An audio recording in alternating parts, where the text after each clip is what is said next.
They say retirement is the golden age, a time to relax, take up new hobbies, and perhaps finally read those books gathering dust on the shelf. For me, it was supposed to be just that. I had settled into a quaint little community, Whispering Pines, where the loudest commotion was usually the debate over whether the community center should serve decaf or regular coffee. Life was peaceful, predictable, and, dare I say, a tad monotonous. That is, until the Homeowners Association, HOA, led by the ever-enthusiastic Kerren, decided to build an airport on my property. Now, I know what you're thinking. An airport in a retirement community. It sounds like the setup to a bad joke, but trust me, the punchline was anything but funny. One day, I'm tending to my prize-winning roses, and the next, I'm staring at blueprints for a runway that would run right through my koi pond. Kerren, with her signature bob haircut and a penchant for power walking, approached me with the news as if she were offering me a slice of her famous lemon drizzle cake. "It's all in the name of progress," she chirped, flashing a smile that didn't quite reach her eyes. Progress? In a community where the average age was 72 and the most advanced piece of technology was the automatic bingo caller, it was clear that Kerren had aspirations of grandeur, perhaps envisioning Whispering Pines as the next Heathrow or JFK. But I wasn't about to let my serene sanctuary be transformed into a hub for noisy propellers and jet fumes. The HOA's decision felt like a personal affront. Not only had they encroached upon my land without so much as a by your leave, but they had also disrupted the harmony of our tight-knit community. The thought of planes taking off and landing mere feet from my sunroom was enough to make my blood pressure spike. Something had to be done. I began attending HOA meetings, which up until that point I had avoided like the plague. These gatherings were usually arenas for passive-aggressive battles over lawn ornaments and the appropriate shade of beige for fences. But now they had become ground zero for my campaign against the airport. I voiced my concerns, citing noise pollution, safety hazards, and the sheer absurdity of the project. Kerren, ever the diplomat, listened patiently, nodding in all the right places before steamrolling over my objections with rehearsed rhetoric about community enhancement and economic opportunities. Realizing that logic and reason were about as effective against Kerren as a chocolate teapot, I decided to take matters into my own hands. If the HOA was determined to play dirty, then it was time to roll up my sleeves and show them that this retiree wasn't ready for the rocking chair just yet. I started by rallying the troops. Whispering Pines was home to a colorful cast of characters, each with their own grievances against the HOA. There was Mildred, whose collection of garden gnomes had been deemed excessive by Kerren's standards. Then there was George, a former engineer who had been fined for installing solar panels that didn't conform to the community's aesthetic.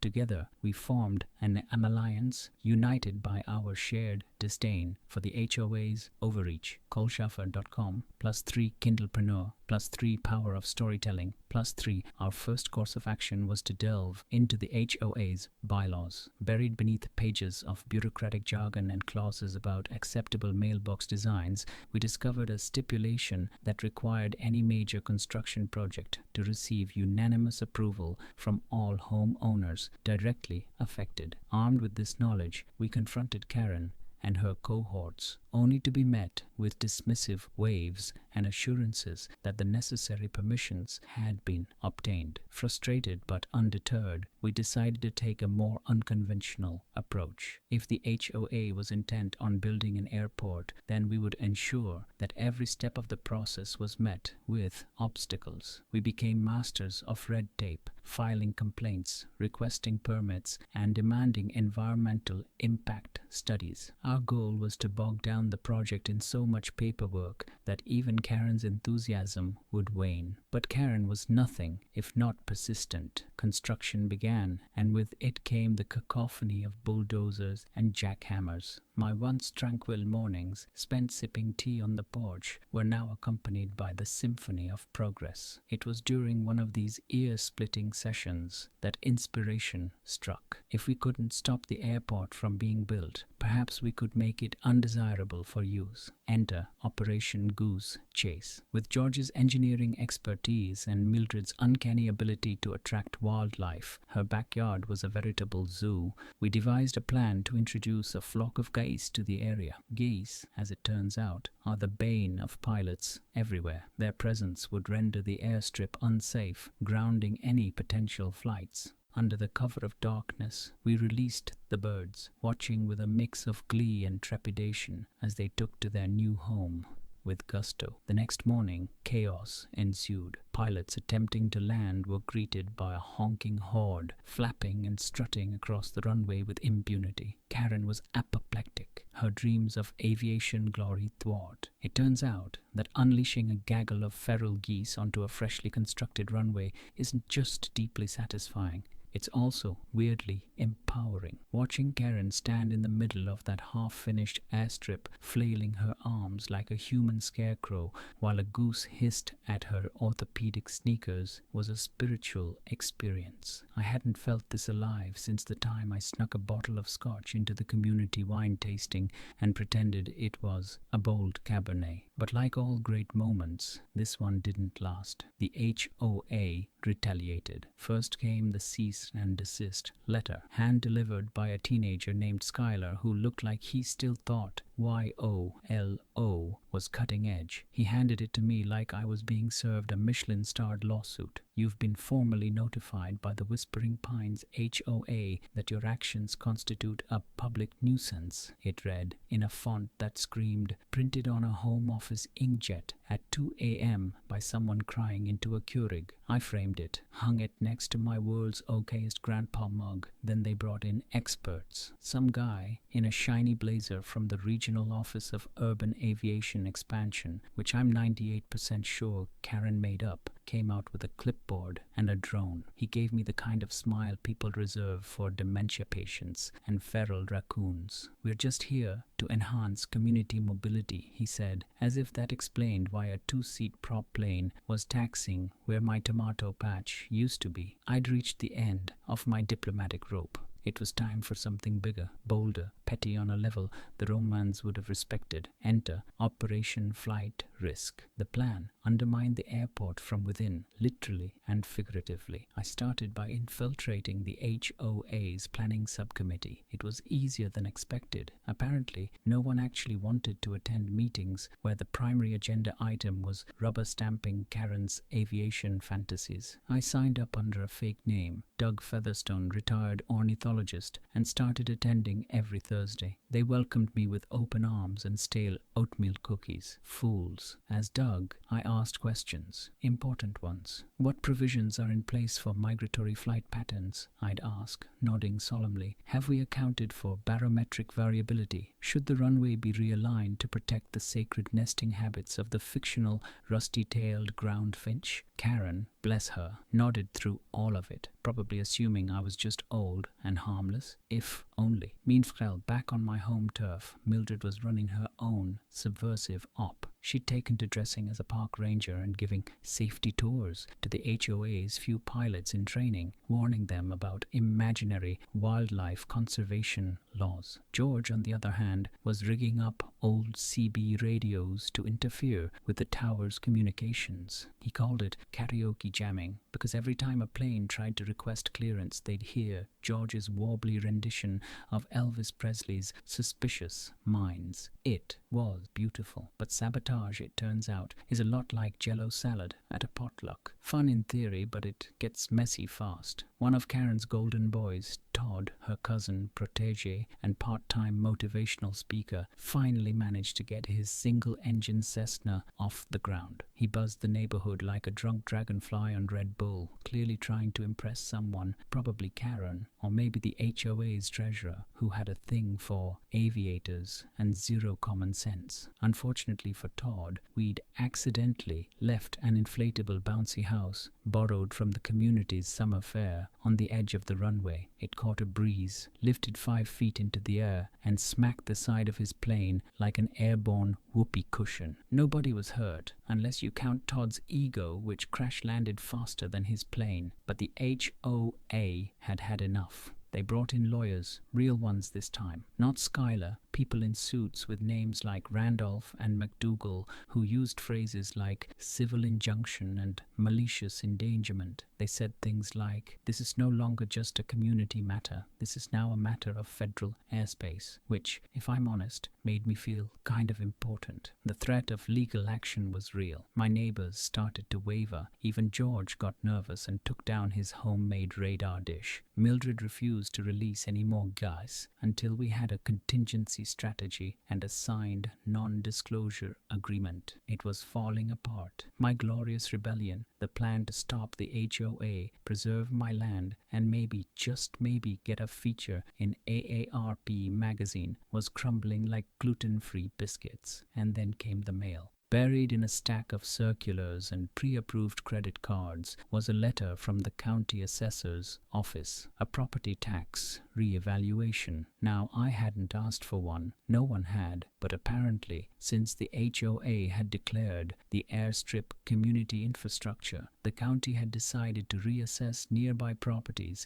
based on adjacent land use. In short, the airport was tanking everyone's property value. The irony was sweeter than George's homemade elderberry wine. Kerren had spent months yammering about how the airstrip would raise the prestige of Whispering Pines. And now, people were getting tax hikes and Zillow estimates that made Detroit look like Beverly Hills. Suddenly, I wasn't the lone rebel anymore. Everyone was angry. Phyllis, who hadn't left her house since the Bush administration, came storming out with a petition and a walker rigged with flamethrowers. Okay, LED lights, but the spirit was there. Bob from Unit 14 threatened to call his nephew, who was an influencer on TikTok or possibly in the FBI. The tide was turning. Kerren tried to spin it. She called a community meeting, complete with a PowerPoint and a platter of gluten-free biscotti, and tried to rebrand the airport as an eco-aero hub. Her big pitch: solar-powered prop planes and locally sourced jet fuel. I swear, she almost got booed off the stage. But here's the thing about a mob of retirees. Once they've decided they're mad, there's no going back. They've seen too much, raised kids, buried spouses, lived through wars, recessions, and 3 different reboots of Law and Order. You think they're going to back down from a runway? Think again. We organized. We marched, slowly with plenty of breaks. We created banners, hired a local band that only played protest songs from the 1960s, and staged a silent sit-in on the runway. A bunch of us literally brought lawn chairs and sat there, sipping lemonade and doing Sudoku, while a very confused Todd circled overhead, unable to land. It was ridiculous. It was dramatic. It was glorious. But deep down, I knew this wasn't the end. Kerren had power, connections, possibly compromat on the HOA board. If we were going to shut this down for good, we'd need more than geese and sarcasm. We'd need a plan, a real one, a conspiracy so outrageous, so delightfully convoluted that even the HOA couldn't unravel it. And I had just the idea. When you're staring down the barrel of defeat, with lawyers circling like vultures in neckties and a runway stretching across your begonias, you have 2 choices. You can fold, apologize to the HOA, and spend your twilight years listening to propeller whines instead of the peaceful rustle of pine trees. Or you can fake your own death, frame a bureaucrat, and pull off a plan so absurd it makes mission impossible look like a mild inconvenience at the DMV. Guess which one I chose? To be clear, I didn't fake my own death. Mildred thought it was dramatic but poetic. George started researching cremation ovens you could build in a garage, but ultimately we decided that if anyone was going to go up in flames, it should be Kerren's career and her ridiculous airstrip. So I called an emergency meeting, not a HOA meeting. No, those were now under constant surveillance. Kerren had installed security cameras after Mildred accidentally let a family of raccoons loose in the break room. This was an underground meeting, literally. George had a storm shelter that hadn't been used since the Cold War, but still smelled vaguely of spam and fallout panic. We met there, me, George, Mildred, Phyllis, Bob, and about a dozen other angry retirees fueled by righteous indignation and Werther's originals. The plan? Simple. Well, simple sounding. We were going to create a paper trail so convoluted, so utterly Kafkaesque, that the HOA's beloved airstrip would drown in its own red tape. permits, inspections, zoning violations, environmental lawsuits, you name it. We generate so much bureaucratic fog, no one would be able to land a paper airplane in Whispering Pines without a 6-month approval process and a notarized statement from a bald eagle. We called it Operation Grounded. First step, expose the loophole Kerren had exploited to claim my land. That required diving back into the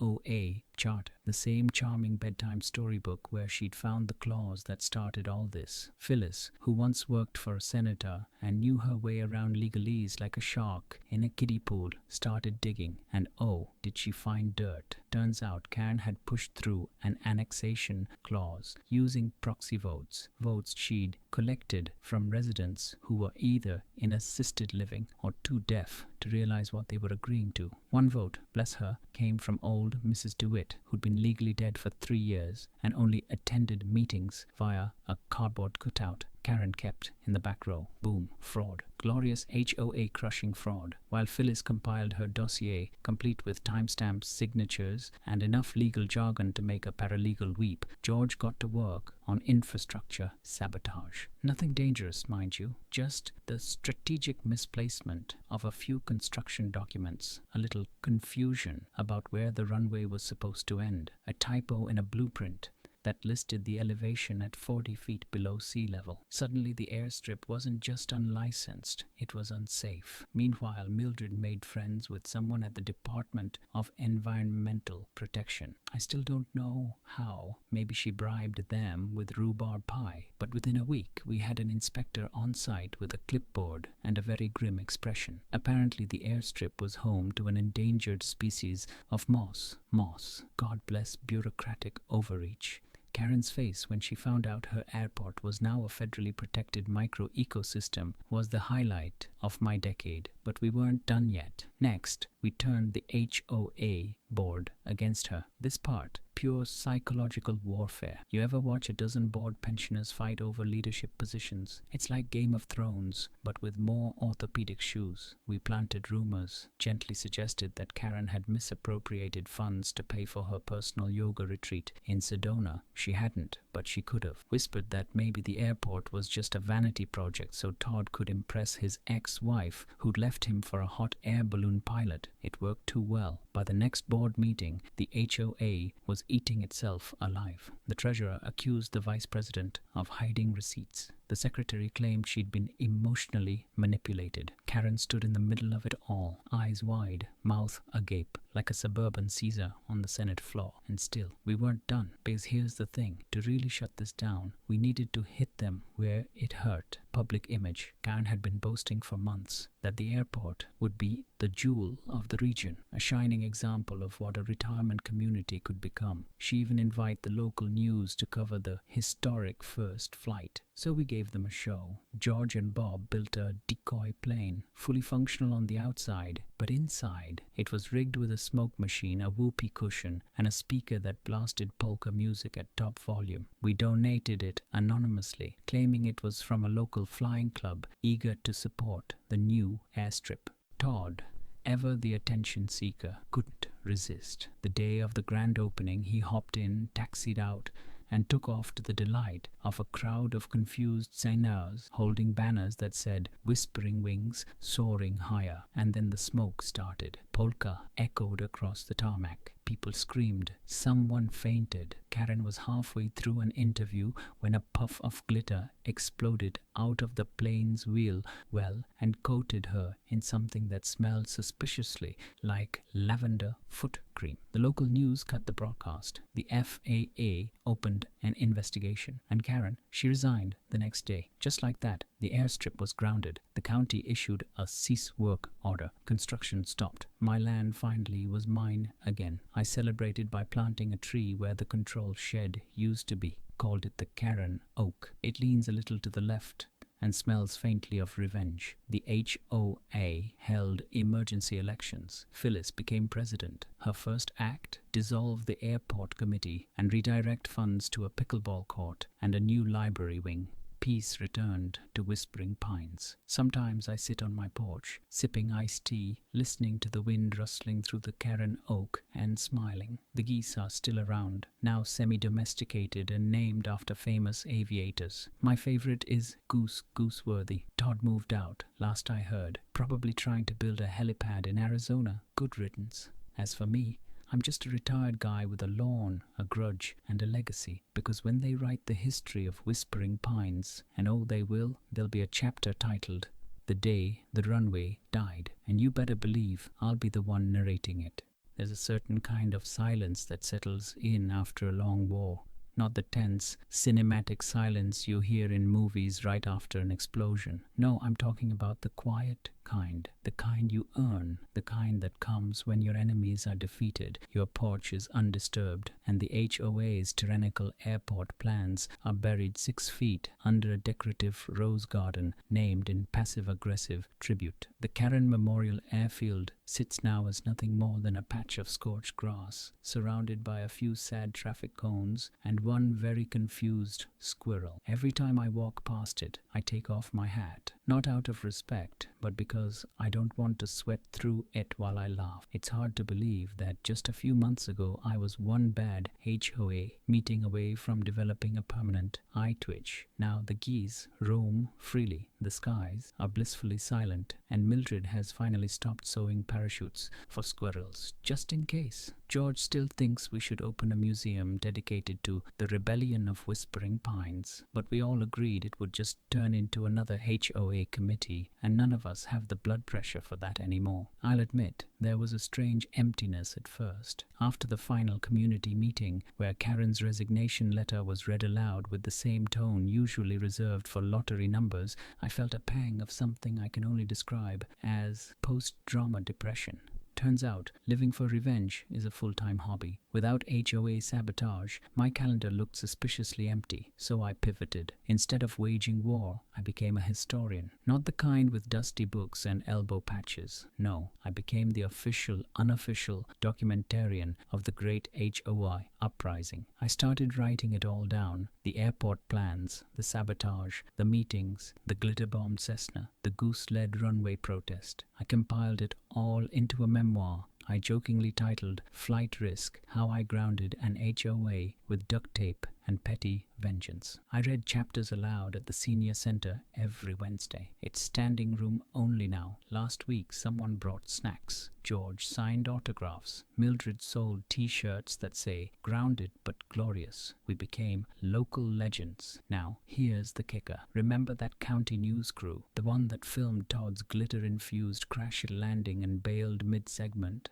Well, someone from their station sent our story to a producer in LA. Apparently, revenge stories with suburban drama and mild arson appeal to a very specific demographic, namely everyone with a pulse and a grudge. Next thing we know, a production team rolls into town to scout locations for a limited series. They wanted to call it The Runway Rumble, but I insisted on Kerren Air, The Final Descent. Mildred's only demand was that Dame Judi Dench plays her. I'm holding out for Bryan Cranston. George wants to play himself, but only if they CGI more hair on him. Now I know what you're thinking. Isn't that a little much for an HOA story? To which I say, have you met the HOA?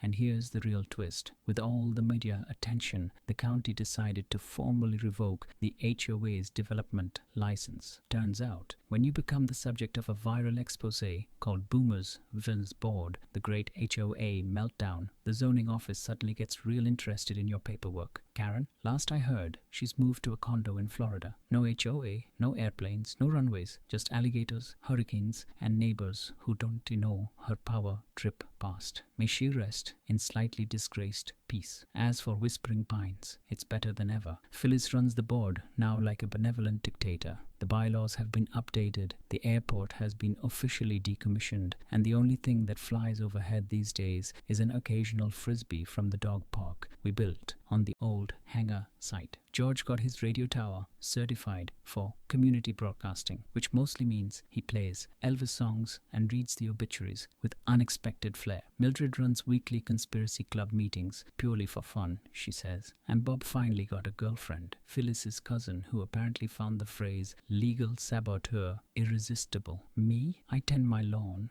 I plant tomatoes, I sip iced tea. I sit in my rocking chair and chuckle when new residents walk by and say, "So what really happened to the airport?" And I always give the same answer. It flew too close to the sun and landed in my backyard. Do I regret anything? Not a chance. Do I occasionally send Karen anonymous postcards from Whispering Pines International Terminal with fake departure times and pictures of geese in pilot hats? Absolutely. Revenge, as it turns out, is best served cold, preferably with a side of sarcasm, a dash of glitter, and just enough pettiness to make your HOA think twice before laying asphalt on your begonias. Because if there's one thing this whole saga has taught me, it's this: you don't need a plane to fly high. Sometimes all it takes is a community, a plan, and a well-aimed lawn chair rebellion. So here's to small victories, big paybacks, and the day I grounded an airport with nothing but stubbornness, a little luck, and the sheer unfiltered rage of a man who just wanted to grow tomatoes in peace. And if that's not the American dream, I don't know what is.